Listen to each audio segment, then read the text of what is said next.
At Easter brunch, my brother demanded I hand over my beach house. When I refused, my father yelled, "You've always been the problem." They thought I was a childless pushover they could finally break. So I calmly called my lawyer and set a trap they never saw coming. This is where the story truly begins, and you won't want to miss what happens. Make sure you're subscribed to see it through to the end. We're always curious. Where in the world are you all watching from today? Let us know in the comments. The ache in my lower back wasn't just from the cheap, wrought iron patio chair. It was a dull, throbbing reminder of the 48 straight hours I just spent at the studio, pushing my team through the final render submissions for the new city library.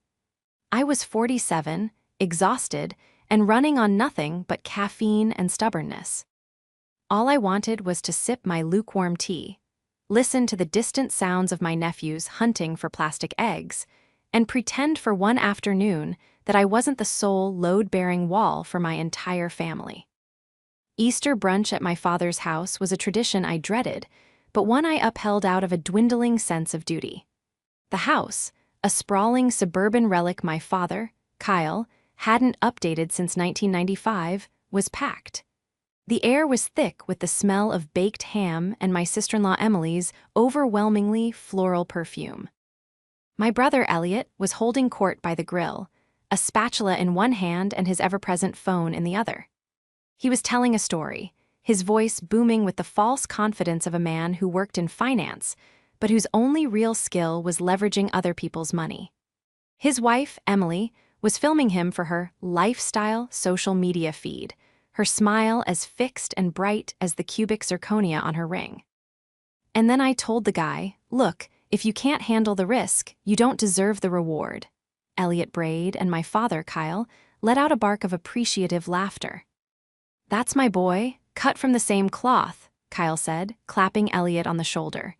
He turned his gaze on me, his eyes, still sharp and critical at 70, sweeping over me with familiar disapproval.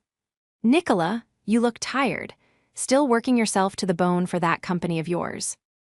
"Hello, Dad," I said, forcing a smile. "The firm is doing well, thank you." "Yeah, but what's it all for, right?" Elliot chimed in, walking over. He was 2 years younger than me, but he'd perfected the art of patronizing me since we were kids. "All that work, all that stress. You should see the hours Emily puts in, but at least that's for the family, for the boys." Emily drifted over, her phone still pointed in our general direction. "Oh, Elliot, stop. Nicola knows we appreciate her. Dedication." Her eyes scanned my simple linen dress, lingering for a moment, and I knew she was calculating its cost and finding it lacking in brand name prestige. I ignored the jab. The boys seem happy. The egg hunt was a success. "They're growing so fast," Elliot said, his tone shifting from mockery to a practiced, heavy sigh. "Which brings us to, well, something we need to discuss, as a family." A cold knot formed in my stomach. I recognized this preamble. It was the same one he used when he needed me to co-sign a car loan, invest in a shady startup, or pay for my father's new roof. "Elliot," I said, keeping my voice level, "it's Easter. Can it wait?" No, this is the perfect time," Elliot said, gesturing expansively. "We're all here. Dad, come on." Kyle ambled over, his expression carefully neutral, which was always a sign he was in on the plan. Emily stood just behind Elliot, her smile unwavering, her camera now conveniently off. "Nicola," Elliot began, puffing his chest out. "We've been talking, me, Dad, Emily, and, well, we've come to a decision about the beach house." My hand tightened on my teacup, the beach house. It wasn't just a beach house. It was my house. The one I had designed from scratch, the blueprints of which had won me my first major award. The one I had built on a ragged piece of coastline using the first significant paycheck from my own architectural firm. It was my sanctuary, my masterpiece, my refuge. "What about the beach house, Elliot?" I asked, my voice dangerously quiet. "Well, it's sitting empty most of the year," he said, waving his hand dismissively. "It's a huge asset just, wasting away, and me and Emily, we've been thinking, the boys are at the perfect age. They need the ocean air. They need memories." So go, make memories, I said. You know you're welcome to use it, as long as you clear the dates with me first. See, that's the thing, Elliot said, shaking his head. That's not really ours, is it? Having to ask permission. It's awkward. It doesn't feel like family. Kyle grunted his agreement. He's right, Nicola. It's not right. What are you saying, Elliot? He took a deep breath, and the sheer, breathtaking arrogance of it. LL hit me like a physical blow. We think you should give it to us. Sign it over. I mean, let's be honest, Nicola. You don't even have kids, you're never there, you're always at the office. What do you even need it for? We'd get so much more use out of it. The air left my lungs. The casual cruelty, the entitlement.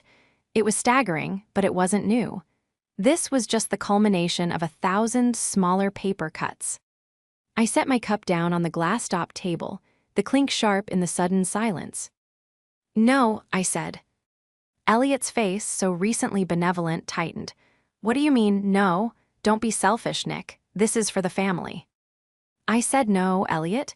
The beach house is mine. I designed it. I built it. I paid for it. It is not up for discussion. It is not yours, and it will never be yours just because you feel entitled to it. The smile was gone from Emily's face, replaced by a pinched, reptilian anger. You see, Elliot, this is what she's like. She has so much, and she just hoards it. She can't stand to see anyone else happy. You've got your own house, Emily, I countered, my voice rising. A house, I might add, that I helped you get the down payment for. That was a loan, Elliot spat. A loan you've never made a single payment on, I shot back. That's when it happened. The thin veneer of civility cracked and shattered. Elliot's face went purple with rage. He wasn't used to being told no. He was used to me sighing, rolling my eyes, and eventually capitulating. You ungrateful, he started, his voice rising to a shout. He grabbed the empty water glass from the table and, in a fit of theatrical, impotent rage, hurled it against the brick patio. It shattered, sending shards skittering across the stone. My nephews, who had wandered over, froze in terror. Elliot, Emily shrieked, more surprised than scared. But it was my father's voice that cut through the silence. His face was a mask of pure, unadulterated disappointment, directed entirely at me. You've done it now, Nicola, he yelled, pointing a trembling finger at me. Look at this. You've ruined Easter, you've upset your brother, you've always been the problem. Always. The world went very still. All the noise, the birds, the distant traffic, the hammering in my own chest faded away. You've always been the problem. It was the sentence that had defined my life. The problem for needing braces. The problem for wanting to go to college instead of getting married. The problem for starting a business instead of caretaking them in their old age. I was the problem because I was the provider, and they were the dependents, and that imbalance had finally become too much for their pride to bear. I looked at my father's furious face, at my brother's petulant rage, at my sister-in-law's greedy disappointment. I felt the glass shards under my shoe, and in that moment, something I hadn't even realized was broken inside me didn't just snap, it vaporized. It was gone. The guilt, the obligation, the endless, draining sense of duty. I stood up, my back screaming in protest, but I felt strangely, terrifyingly calm. I reached into my purse, pulled out my phone, and bypassed my favorites. I dialed my lawyer, David, who had my firm on retainer. Elliot scoffed. What are you doing? Calling the cops? Going to have your own brother arrested on Easter? SHH, I said, holding up a single finger. I put the phone on speaker. It rang twice. David, I said, my voice as clear and cold as the winter ocean. It's Nicola. Nicola, his voice was professional, instantly alert. Is everything all right? I wasn't expecting a call on a Sunday. Everything is fine, David. In fact, everything is perfectly clear. I need you to initiate the transfer we discussed. There was a half-second of silence. The scorched earth protocol. Are you certain, Nicola? You know, once this is done, it's done. There's no going back. Elliot's sneer was back. What transfer? Are you caving? Are you transferring the house? He looked at Emily and laughed, a short, ugly sound. See, I told you she'd. Initiate the transfer, David, I said, my eyes locked on my brother's. It's time they learned the truth. As you wish, David said. I'll file the papers electronically. The dissolution of the primary trust will trigger the automated notifications to all beneficiaries. It should all be finalized within the hour. Thank you, David. I hung up. Elliot's victorious smile faltered, a flicker of confusion crossing his face. What was that? What trust? What notifications? What did you just do? 30 minutes, I said, picking up my purse and sliding my sunglasses on. That's about how long it should take for the first emails to go out. The text alerts are usually faster. What text alerts? Kyle demanded, his voice now laced with a genuine, unfamiliar threat of fear. Nicola, what did you do? I smiled, a real, genuine smile, and it felt like pulling a muscle I hadn't used in years. You wanted the beach house, Elliot. You just ensured you'll never set foot in it again. In fact, you just cost yourself your house, too. I turned and walked away, the sound of their sputtering, confused rage following me down the driveway. The betrayal, I thought as I got into my car, wasn't just them demanding the house. The betrayal was me allowing them to believe they had the right to ask for it. And that betrayal was now, finally, over. The drive away from my father's house was a blur. I gripped the steering wheel so tightly my knuckles were white, the adrenaline of the confrontation slowly ebbing away, leaving a familiar, hollow ache in its place. I had replayed that scene or versions of it in my head 1,000 times. The what-if scenario where I finally stood up for myself. But the reality of it, the shattered glass, the raw hatred in my father's voice, the sheer, animalistic greed on Elliot's face, was more grotesque than I could have imagined. My phone, sitting in the passenger seat, buzzed, a text from David. It's done. The dominoes are falling. A wave of nausea rolled over me. I had to pull over, parking my car on the quiet, tree-lined street of a neighborhood I didn't recognize. I rested my head against the steering wheel, the smell of leather and my own faint perfume filling my lungs. The emotional and physical distress was overwhelming. The exhaustion from my work marathon, combined with the adrenaline crash, made the world feel tilted and unreal. For a decade, I had been living a carefully constructed lie, not just to my family, but to myself. I had told myself that subsidizing their lives was the price of peace. That being the successful daughter meant papering over the cracks in their finances, their marriages, their entire lives. I paid for Elliot's sure-thing investments that always went bust. I paid for Kyle's property taxes and the new car he insisted he deserved in his retirement. I even paid for Emily's vanity, influencer equipment, all in the name of family. And what had it gotten me? A smashed glass at my feet and the accusation that I, the one holding the entire rotten structure up, was the problem. My phone buzzed again, this time with an incoming call.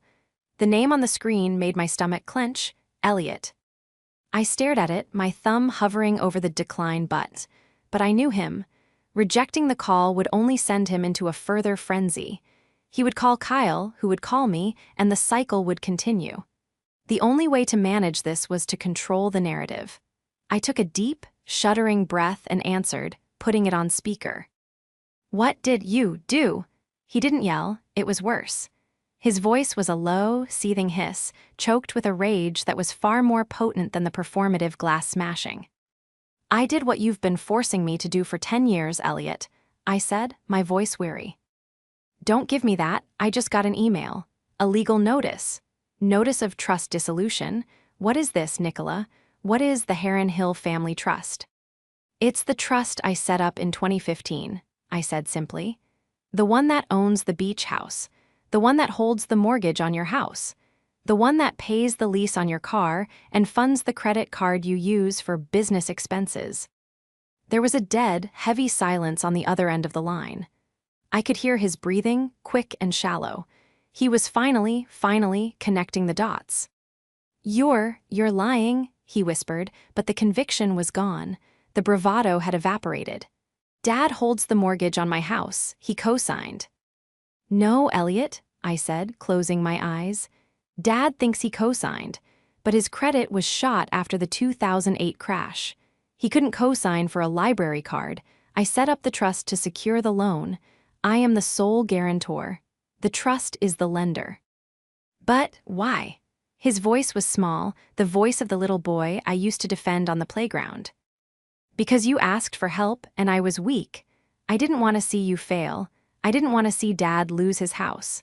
So I built a cage of gold and locked us all inside it. I told myself it was to protect you, but it was just to manage you. So, the transfer, he said, his voice trembling. You're not giving me the beach house. No, Elliot, I'm selling it. I'm liquidating the trust's primary asset. And with the trust dissolved, all subsidiary assets, all the loans, the leases, the lines of credit, are being called in, effective immediately. I heard a sharp, strangled sound like a gasp or a sob. You wouldn't, my house, my family. You should have thought of that before you demanded mine, I said. You should have thought of that before you let Dad call me the problem. You all seem to think I was just a talking ATM with no feelings. You forgot something. Forgot what? He choked out. You forgot that I was the one who built the entire system, and the architect is always the one who knows where the load-bearing walls are. I paused, letting the silence stretch, the weight of his new reality settling over him. You had forgotten one crucial thing, Elliot. I am, and have always been, smarter than you. I hung up. The silence in the car was absolute. The cold, changed behavior I'd expected had arrived, but not in the way I'd anticipated. The blustering, arrogant brother was gone, replaced by the terrified whimper of a man who just realized the floor had disappeared from under him. My phone immediately began to ring again. This time, it was Kyle. I let it ring and ring and ring until it went to voicemail. The sense of nausea was replaced by a cold, sharp clarity. This was the immediate aftermath. This was the first wave. The shock was setting in. But the true conflict, the real unpacking of the deception I had maintained for a decade, was yet to come. I had built the beach house as a monument to my success. It had instead become a monument to my family's greed. And now I was tearing it down, stone by meticulous stone. The foreshadowing of my internal thought, they had forgotten one crucial thing, was no longer a hint. It was a stated fact. They had forgotten who I was. They had forgotten I was the architect. And I was about to remind them what happens when you try to tear down an architect's masterpiece. You end up buried in the rubble. To understand the explosion on the patio, you have to understand the decade of dry tinder I'd been carefully stacking around us. It all started with my father, Kyle. He had spent his life as a construction supervisor, a man who believed in sweat, calluses, and the unquestionable authority of the patriarch. When he retired, the world he understood, a world of defined roles, of a man providing and a family obeying, was already fading. His pension was smaller than he'd boasted, his savings were meager, and his pride was brittle as spun glass. I, on the other hand, was thriving. My firm, launched with a loan I'd paid off in 5 years, was winning contracts to design museums, libraries, and sustainable public spaces. My success was a quiet, constant rebuke to his worldview. His daughter, was supposed to be a nurse or a teacher. She was supposed to marry a man like him and produce grandchildren. She was not supposed to be flying to Chicago for a keynote speech or owning a piece of prime coastal real estate before she was 40. My devotion to him in the early years was absolute. I was the good daughter. I paid for his mortgage shortfall after his retirement, blaming it on a bank error. I upgraded his truck, claiming my firm had a sponsorship deal he could benefit from. Every financial prop was disguised as a fluke, a perk, or a gift, all designed to protect his fragile ego. I loved my father, and I spent a decade sacrificing my own financial security to insulate him from the consequences of his own poor planning. Then came Elliot and Emily. Elliot had followed my father into the man's world of finance, or so he claimed. In reality, he was a mid-level salesman with a taste for luxury cars and a crippling inability to live within his means. He saw my success not as an inspiration, but as a resource. He was my little brother, the one I'd read bedtime stories to. So when he came to me, terrified he was going to lose everything after a bad investment, I stepped in. That was the birth of the Heron Hill Family Trust. It was, at the time, my most clever design. I set it up as a separate legal entity, funded by my own firm's profits. Officially, I was just the trustee. It allowed me to lend Elliot the money for his house, to pay off his spiraling credit card debt, and to give him a salary as a consultant for the trust's property management division, which consisted entirely of him occasionally visiting the beach house. And Emily was the gasoline on the fire. We met when she was a fledgling influencer, a term that at the time meant she posted grainy photos of her lattes. She was polished, with a bright, disingenuous smile and a razor-sharp assessment of everyone's net worth. Her profession, as far as I could tell, was aspiring to wealth. I remember the first time I hosted them at the beach house. Elliot was impressed, but in the way a child is impressed by a new toy. Emily was calculating. She walked through the space, her acrylic nails tapping on the reclaimed timber beams I'd sourced from a 19th century barn. "It's nice, Nicola," she'd said, her eyes not on me but on the ocean view. "A bit. Sterile, maybe, but the footprint is incredible. Do you know what the land value alone is? I could flip this for a 7-figure profit in a week." "I'm not selling Emily," I had said, forcing a laugh. "I built it." "Oh, I know," she'd purred, "but it's just so much house for one person, it's almost selfish." Over the years, her comments became more pointed. She was the one who started the "UD Aunt even have kids" narrative. She was the one who would post photos of her boys on the beach house deck with captions like, "Making memories in the family vacation home? Blessed." She was the one who, I later discovered, had been telling my father that I was a miserable workaholic who didn't deserve what I had. She was the primary antagonist, the one actively influencing Elliot, who in turn preyed on Kyle's old-fashioned sensibilities. Emily was the strategist, Elliot was the muscle, Kyle was the moral justification. They formed a perfect, toxic triangle with my bank account at the center. My sacrifices became their expectations. My generosity became their allowance. My beach house became their future inheritance. I had been so devoted to the idea of family, so desperate to be the good daughter and the supportive sister, that I had bankrolled the very people who were now trying to tear me down. The betrayal wasn't just the demand for the house. It was the realization that they had been planning this, that they had sat around a dinner table and decided that I, the architect of their entire lifestyle, was now an obstacle to be removed. The polished, smiling Emily, with her vague profession and her inappropriate interest in my assets, was the one who had drawn up the battle plans. And my father and brother had eagerly signed up to fight. The 24 hours after the brunch from hell were a blur of frantic voicemails and angry, incoherent texts. Elliot had gone from terror to rage, leaving me a 3-minute message that was just a string of curses and threats. Kyle left a different, more wounding kind. "Your mother would be so ashamed of you, Nicola. You are tearing this family apart. Fix this." Fix this, that was my role. I was the family's designated fixer. But as I sat in my minimalist, sun-drenched office at my firm, a cup of untouched coffee cooling beside my keyboard, I felt a strange, cold calm.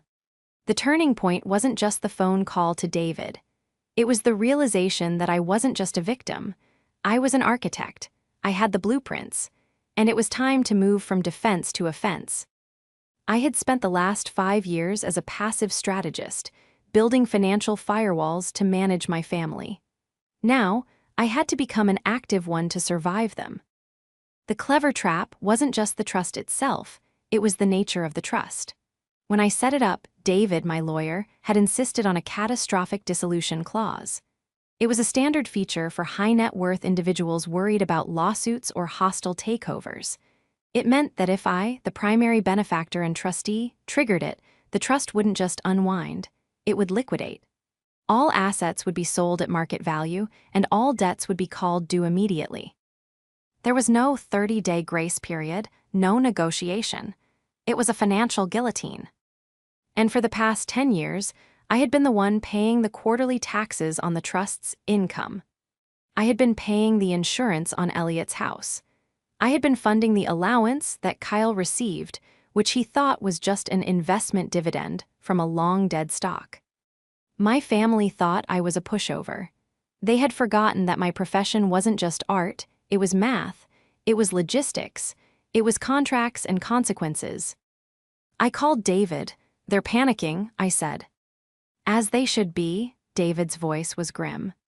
The first notice of default on Elliot's mortgage just went out.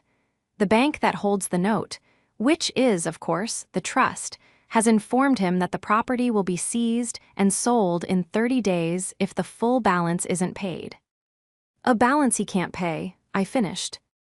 Precisely, and Kyle, the car leasing company, also a subsidiary of the trust, is scheduling a repossession for tomorrow morning. And his dividend check for next month, it's not coming. A part of me, the part that was still the good daughter, winced. "David, are we sure about this?" "Nicola," he said, his voice softening for a moment, "I'm not just your lawyer, I'm your friend. I sat in this office with you 3 years ago when you discovered Emily had forged your signature to get a $20,000 line of credit. I was here when Elliot borrowed your car and wrecked it, leaving you with the liability. I've watched them bleed you dry. You're not tearing the family apart. You're lancing a wound. It's time." He was right. The shift was complete. I was no longer a victim. I was a strategist.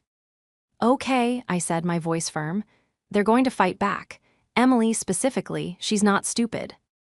"She's not," David agreed. "But she's greedy, and that makes her sloppy. What's our next move?" This is where my professional skills came into play. I hadn't just built houses. I had built a network.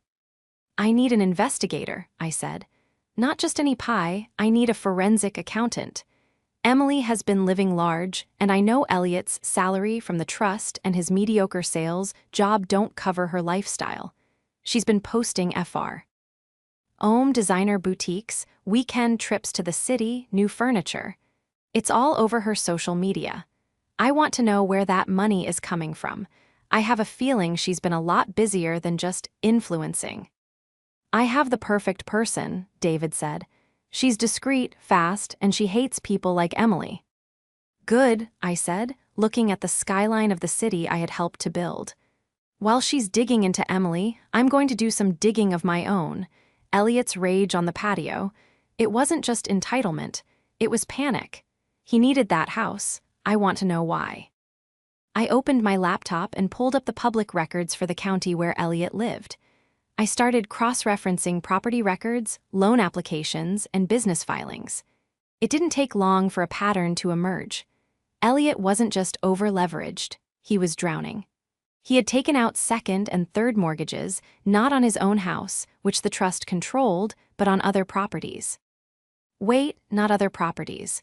He had taken out hard money loans against my beach house. My blood ran cold.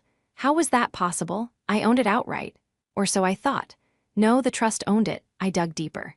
Elliot, as a consultant for the trust's property management, had limited signatory power for maintenance and upkeep. He must have used that small bit of authority to misrepresent himself to predatory lenders, to take out high-interest loans against an asset that wasn't his, claiming he was acting on the trust's behalf. He was committing fraud. The smashed glass, the demand, the panic, it all made sense. The loans were coming due. He wasn't trying to get the house for his family's memories. He was trying to get his hands on the deed so he could sell it, pay off the loan sharks, and cover his tracks before I found out. He wasn't just trying to steal my house. He was trying to frame me for his own crimes. The investigation was no longer about getting justice. It was about my own survival. The next 2 days were the quietest of my life. I put my phone on Do Not Disturb, ignoring the cascade of texts and calls from numbers I didn't recognize, flying monkeys, all of them, no doubt, my father's sister, my cousins, people I hadn't spoken to in years, all suddenly experts on my selfishness. I let the forensic accountant and David do their work. I, in turn, worked. I finalized the library renders. I reviewed structural plans for a new housing project. I put one foot in front of the other. The call came on Wednesday. "We've got her," the accountant, a no-nonsense woman named Maria, said. And you were right, she's not just sloppy, she's arrogant. It turned out Emily's influencer career was a front for a different kind of business. She had partnered with a shady local realtor, the same one, I noted with a grimace, who had been advising Elliot. They were running a small-scale property fraud scheme. Emily would use her social media to identify wealthy, older, or absent homeowners, people like me, and the realtor would then use forged documents to list the properties for short-term, cash-only rentals, pocketing the money. They were essentially squatting in other people's homes for profit. And the best part, she had been documenting it all. Maria had found a separate, private social media account where Emily bragged to a small circle of friends about her side hustle, complete with photos of her enjoying the homes she had illegally rented. She had even posted a picture from my beach house deck 6 months prior, captioned, "Testing out the merchandise. This one's going to be the big one. Boss Babe Hustle." She's been running this scheme for at least a year, Maria said. And the shady realtor is her partner in crime. They've been using Elliot's property management credentials from your trust as a cover to get access to listings. So Elliot wasn't just a victim of her influence. He was an active participant. My rage was a cold, clean, purifying fire. "And Elliot?" I asked. "The hard money loans? It's bad, Nicola," David's voice cut in. "He's in for over $300,000. He signed a personal guarantee, but he also forged trust documents to secure the loan against the beach house. That's a federal crime. These lenders aren't the bank, they're the kind of people who break kneecaps. He was desperate. He needed to sell that house, pay them off, and get out." The puzzle was complete. Their grand plan at Easter wasn't just a whim, it was an act of desperation. They had to bully me into giving them the house so they could sell it and cover up a felony. That evening, my doorbell rang. It was Elliot. He looked terrible. His eyes were bloodshot, his expensive suit was rumpled, and he smelled faintly of stale whiskey. He had clearly been sleeping in his car. "You have to stop this, Nicola," he whimpered, pushing past me into my foyer. The arrogance was gone, replaced by a desperate, rat-like panic. They're calling me, every hour," they sighed. "They know where Emily and the kids live. You have to call your lawyer. You have to reverse it. Just give them the beach house. It's just a house. You can build another one." I stood there in the clean, quiet entryway of my own home, and I looked at him. This was the brother I had protected. This was the man I had subsidized. "You didn't just want the house for memories, did you, Elliot?" I said, my voice soft. "What? No, yes, I mean. What does it matter? You have to help me." "You forged trust documents," I stated. It wasn't a question. His face went white. The blood drained from it so fast I thought he might faint. I don't know what you're talking about." "You took out $300,000 in hard money loans against my house. My asset. You used your maintenance credentials to commit fraud. You were going to let me take the fall, weren't you? When they couldn't get the money from you, they would have come after the trust. After me." He had no words. He just stared at me, his mouth opening and closing. "And Emily," I continued, "your hustler wife. She's been running a rental scam, using my trust as a cover. Did you think I wouldn't find out? Did you think I was that stupid?" She's a boss babe," he stammered, the buzzword sounding pathetic and absurd in the heavy silence. "It's just a side hustle. It's not illegal." "It is, Elliot. It's wire fraud for a start, and conspiracy, and, well, I'm sure the list is long." You, bitch," he roared, his terror finally boiling back into rage. He lunged not at me but at a large ceramic vase in my entryway. He raised his fist. "You're going to pay, you're going to fix this." I didn't flinch. "I wouldn't do that," I said calmly. "First, that vase is a 15th century Ming antique, and you couldn't afford to replace it in 1,000 lifetimes. Second, you're on camera." He froze, his fist in the air. He looked around wildly. "What?" I pointed to a discreet, pinhole-sized lens in the ceiling smoke detector. "My entire house is wired. Audio and video. I've been recording since you walked in the door. Every word, including your threat." His arm dropped to his side. His face crumpled. The poorly executed threat, the obvious, desperate lie about it not being illegal, it all just confirmed his guilt. He was a child in a man's suit, throwing a tantrum because his toys were being taken away. "You did this," he whispered, tears of self-pity welling in his eyes. "You destroyed us, all because you couldn't share." "No, Elliot," I said, walking to my front door and pulling it open. "I'm not the one who forged documents, I'm not the one who stole from people, and I'm not the one who demanded a house that wasn't mine. You did this. You, Emily, and Dad, you built this. I'm just the architect who's condemning the building." I pointed to the door. "Get out." He looked at me, his eyes full of a hatred so pure it was almost beautiful. He knew he had lost. He knew I had him. He turned, and with a final, choked sob, he stumbled out into the night. I closed the door, locked the deadbolt, and leaned against the solid wood. The first confrontation was over. But the case was just beginning. The video of Elliot's confession and threat was immediately sent to David. It was the keystone of our case. Elliot's desperate attempts to regain control had only served to hand me the weapon I needed to protect myself. Now, it was time to build the case against Emily. Maria, the forensic accountant, had uncovered the full, shocking extent of her deception. Emily's side hustle wasn't small-scale. She and her realtor partner had defrauded at least 15 homeowners across 3 counties. They had a system. Emily, the influencer, would identify and befriend the targets at open houses or charity events.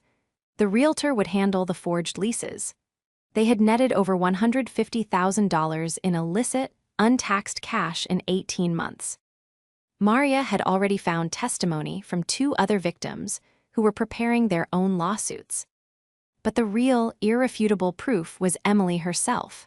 Her private, social media account was a digital diary of her crimes, full of bragging, arrogance, and a pathological need for validation.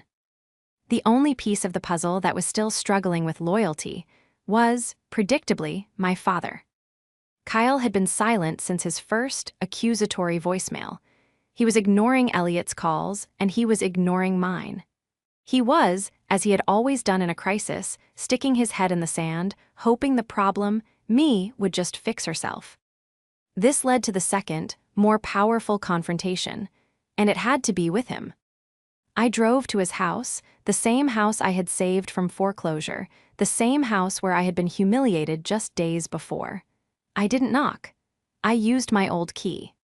He was in his recliner, a baseball game playing on a television so large it dwarfed the room. The house was a mess. Dishes were piled in the sink, and an air of neglect had settled over the living room. "You're not welcome here, Nicola," he said, not even looking at me. His voice was flat dead. "I'm not here for a social visit, Dad," I said, standing between him and the TV. I held out a thick manila envelope. "You need to see this." "I don't need to see anything," he grumbled, his eyes still on the game. "I just need you to stop this madness. Your brother is a wreck. You're tearing us all apart over a house." "He's a wreck because he's a felon, Dad." That got his attention. He finally looked at me, his eyes narrowed. "You watch your mouth, girl." "No, you watch this." I took a stack of papers from the envelope. "This is a forged loan document. That's Elliot's signature, illegally attesting that he is the owner of the Heron Hill Trust, applying for a $300,000 loan against my beach house. A loan, by the way, he has no way of repaying." He stared at the paper, his face pale. It's a misunderstanding. He was managing it for you." "This," I said, pulling out another document, "is a printout from Emily's private social media. Here she is, in my house, 6 months ago, bragging about how she's going to flip it. And here," I tossed a printed spreadsheet onto his lap, "is a list of the 15 other families she and her partner have defrauded. The police are very interested in this list." He looked at the papers, his hands trembling. He was a man from a generation that still believed in the sanctity of a signature, in the black and white of the law. He understood what he was seeing. He wouldn't," he whispered, but the denial was weak. He was still struggling, trying to find a way for this to be my fault. You pushed him, you had so much and you wouldn't share, you flaunted it, that beach house, your company. You made him feel small. The accusation hung in the air, a familiar toxic refrain. But this time I was ready. I didn't make him feel small, Dad. His own failures made him feel small. And you encouraged it. Every time you told me to fix it. Every time you took his side. Every time you told me I was the problem because I wouldn't just roll over and let him take what was mine. I played my final card. I took out my phone and played the audio from the video Elliot had so graciously provided. His voice, high and whining, filled the room. You have to help me. They said they know where Emily and the kids live. Just give them the beach house. It's just a house. Followed by the audio of his roar of bitch. And the clear, recorded sound of him lunging at my vase. Kyle listened, his face ashen. The spell, the lifetime of favoritism, the willful ignorance, it all shattered in that one moment. He heard the desperation, the weakness, the violence. He heard the son he had enabled, and he finally saw the truth. He looked up at me, his eyes for the first time, holding not just anger, but a deep, profound, bottomless shame. What have they done? He murmured. What you allowed them to do, I said, my voice not unkind, but firm. You let the rot spread, Dad. And now, the only way to save the foundation is to tear the whole rotten structure down. I left the envelope on his lap. He didn't say a word as I walked out. The silence was his surrender. The antagonist spell, the one that had bound my father to my brother's narrative, was finally, irrevocably broken. The showdown was not at a family event. It was, in a way, far more public and far more humiliating. David, brilliant and ruthless, had arranged it. Elliot and Emily, facing the loss of their home, the repossession of their cars, and the seizure of their bank accounts, had done the one thing I expected. They'd lawyered up. They had found a bottom-feeding attorney willing to file a countersuit, claiming that the Heron Hill Family Trust was an abusive and invalid entity, and that Elliot, as a verbal partner, was entitled to half of all its assets. It was a desperate, nonsensical Hail Mary built on lies and greed. David had arranged for a preliminary hearing in civil court, a deposition to review the evidence. Elliot and Emily showed up, both looking surprisingly polished. Emily was in a severe black dress, her hair pulled back, a picture of a wronged professional woman. Elliot, in his best suit, had regained some of his swagger. They had clearly been coached. They thought this was a negotiation. The deposition room was small and airless. It was just me and David on one side of the long, polished table, and Elliot, Emily, and their lawyer on the other. My clients, their lawyer began, a man with a cheap suit and shifty eyes, are prepared to settle this matter amicus. We're not settling, David cut in, sliding a file across the table. We're here to present the evidence we will be using in the criminal, not civil case. This is a courtesy. Emily's lawyer's smile faltered. Criminal. David ignored him and looked directly at Elliot.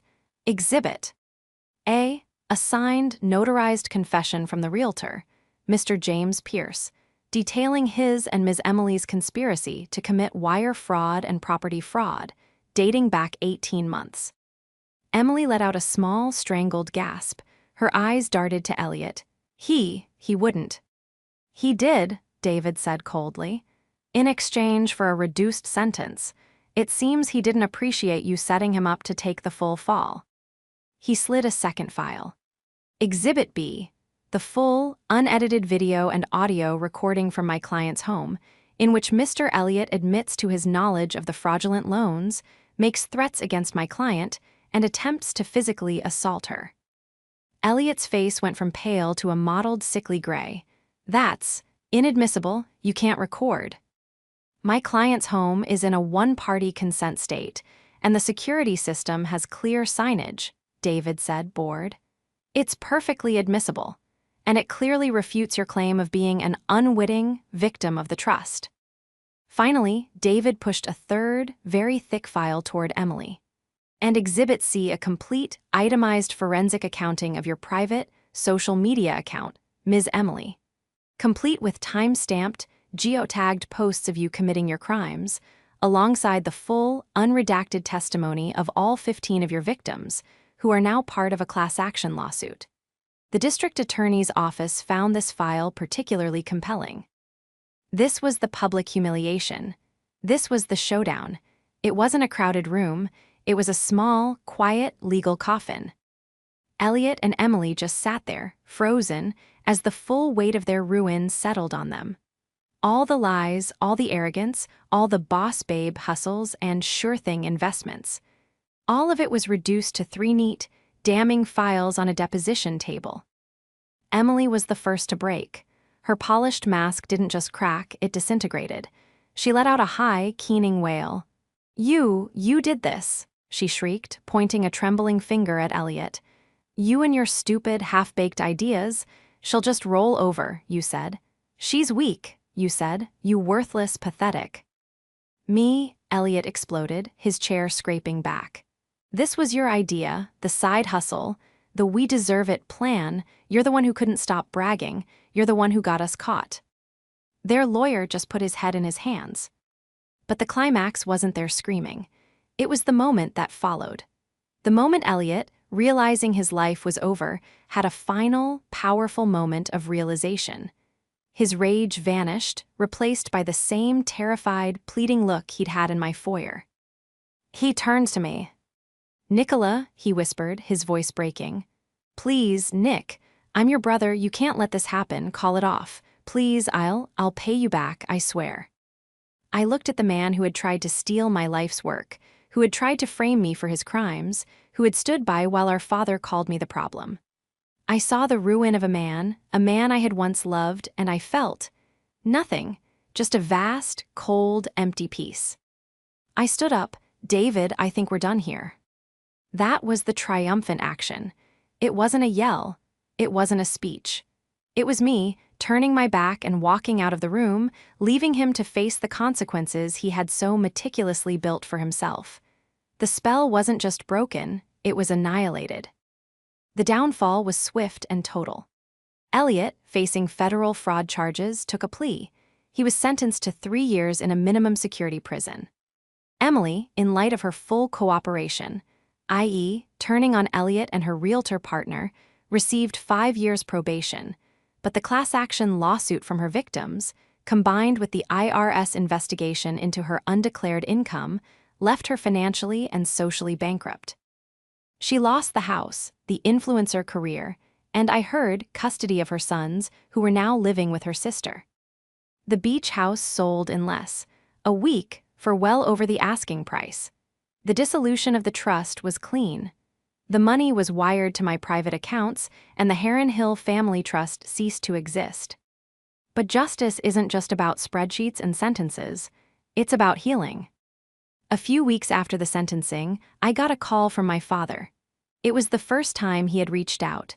His voice was old, tired, and stripped of all its bluster. "Nicola," he said, and I could hear him weeping, a quiet, broken sound. I'm so sorry. I was so wrong. I was a fool." I had prepared myself for every eventuality but this. I had built defenses against his rage, his disappointment, his accusations. I had no defense against his genuine remorse. I drove to his house. It was clean. He had done the dishes. He was sitting at the small kitchen table, the envelope of evidence I had given him sitting in front of him like a judgment. "You were a good daughter," he said, not looking at me. "You were the best of us. You were the only one who ever did anything, and I punished you. You for it because I was jealous, because you were a better man than me or your brother ever were." He finally looked up, his eyes red-rimmed and pleading. I know I don't deserve it, but can you ever forgive me?" I sat down across from him. The architect in me saw the foundation. It was cracked, damaged, and had borne too much weight for too long, but it was still there. It wasn't my job to fix him, but maybe I could help him rebuild. "I don't know, Dad," I said honestly, "but we can have a cup of coffee, and we can start."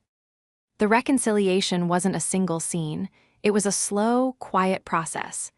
It was him coming to my office, not to ask for anything, but to see the library renders and saying, "It's beautiful, Nick. Your mother would have loved it." It was me, helping him set up a real budget, one based on his actual pension, and him sticking to it. I used my own resources and network not to bail anyone out, but to ensure justice was served. I paid for therapy for my nephews to help them deal with the trauma of their parents' implosion. I made a donation to a victims' fraud fund. The story ends not with a bang, but with a quiet afternoon. I'm in my new apartment, a penthouse overlooking the city I helped shape. The walls are all glass. My father is here, helping me water my plants. He's quieter now, more thoughtful. We don't talk about Elliot. We don't talk about the past. We talk about the future, about the new park I'm designing, about the baseball game.